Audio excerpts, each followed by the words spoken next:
Well, next month, millions of Americans will be able to access over-the-counter hearing aids. On tonight's Unfiltered is Shannon Van Hefty, a clinical professor in the Department of Speech, Language, and Hearing Sciences at Purdue University, and she explains the impact this could have on millions of Americans. Shannon, thank you so much for taking some time for us today. How important is this for folks who are hard of hearing? So this FDA rule that created this new category of OTC hearing aids is really going to open up options for adults who feel like they have mild to moderate hearing loss.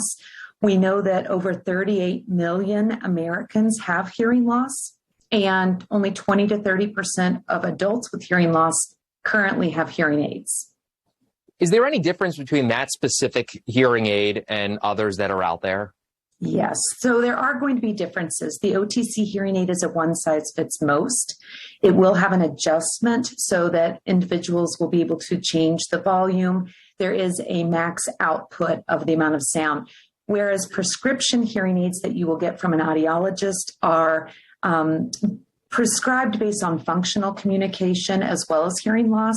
They are verified in the office for their particular patient, hearing loss and ear canal, and have a few more adjustments and things that both the audiologist and the consumer can adjust. But obviously those cost a heck of a lot more. They do cost more. The anticipated cost for OTC hearing aids, we think, will be about $1,000 a pair, whereas in a specialist office, anywhere from $1,000 to $7,000 a pair. Oh, my. So, number one, why such a difference? And I guess, secondly, why has it taken so long for something like this to come about? Consumers have been looking for an option for such a long time. And so it's a long time coming to give an entry-level option for individuals with this perceived mild to moderate hearing loss.